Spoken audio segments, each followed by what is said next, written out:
Pemerintah Provinsi Bengkulu telah melakukan penandatanganan naskah hibah gedung ex-STQ atau MTQ kepada Universitas Islam Negeri Fatmawati Soekarno Bengkulu pada Senin sore. Penandatanganan dilakukan di gedung Jamaah Nur Uinfas Bengkulu. Dalam kesempatan ini juga digelar seminar terkait peran pemerintah daerah Provinsi Bengkulu dalam upaya pengembangan Universitas Islam Negeri Fatmawati Soekarno Bengkulu.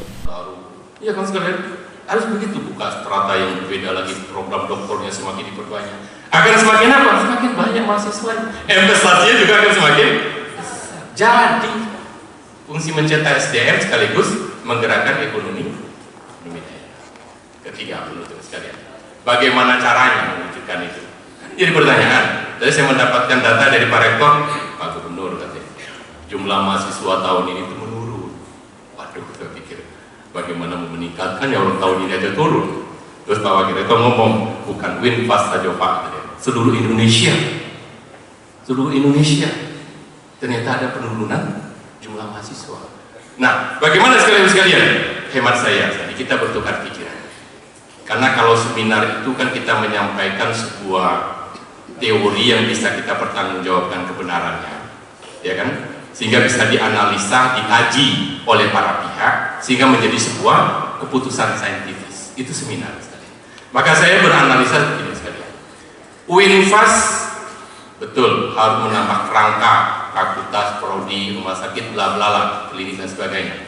Namun yang tidak kalah penting yang pasti bagaimana pantun saya di awal. Ya kan sekalian.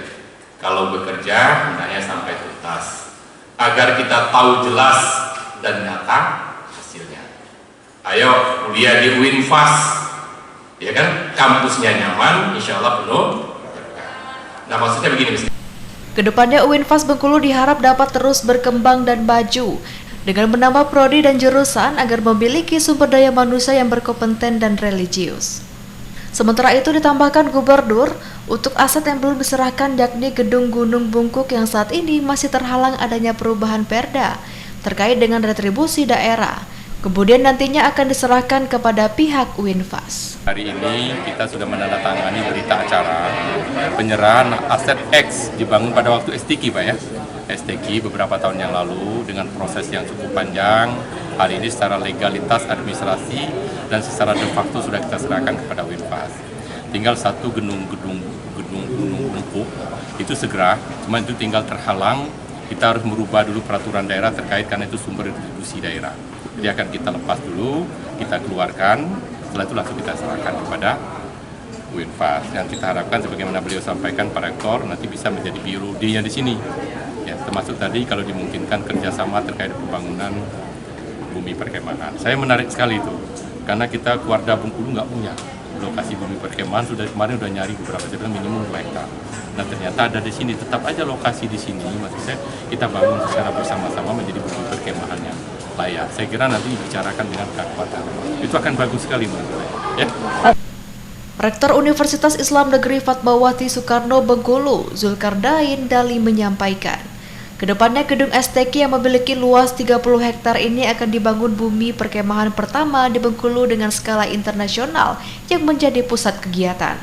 Ditambahkan Zulkardain, pihaknya telah mengajukan perbaikan jalan di lingkungan kampus dengan bantuan pemerintah Provinsi Bengkulu. Dan yang berikutnya kita tetap mengajukan supaya jalan kita lingkungan kampus bagus. Insya Allah Pemda akan bantu. Ya, Pemda akan bantu.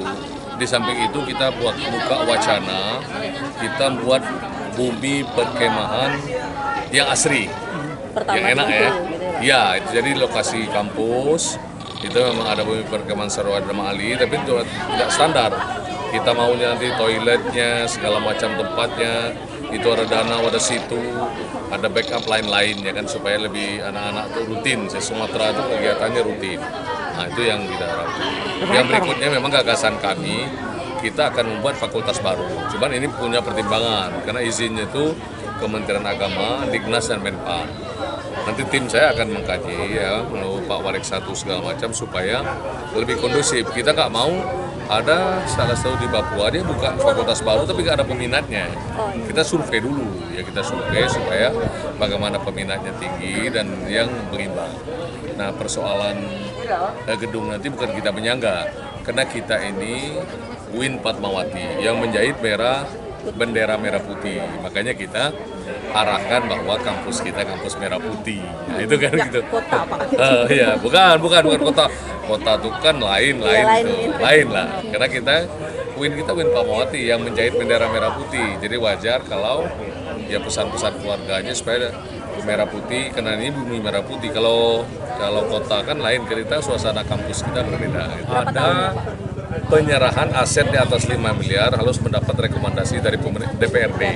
Nah, setelah kita cek ya dari pasal yang saya sebutkan tadi, tidak usah, karena lembaga pendidikan rumah sakit itu keputusannya ada peraturan Mendagri, yaitu hak gubernur menyerahkan itu. Jadi kita dulu tuh memang ada peraturan yang mengganjal gitu. 3 tahunan itu ya Pak ya? Lama itu dari 2009 udah 13 tahun, 13 tahun ya, lama sekali. Jadi 14 tahun. Nah, ini dengan bermacam-macam cara kita pendekatan ke tokoh masyarakat, ke semua para stakeholder ya, tokoh agama. Nah, sekarang ini nampaknya berkembangnya diserahkan itu pada zaman Pak Rohidi. Jadi itu ya kira-kira. Dian Maya Erika, RBTV melaporkan.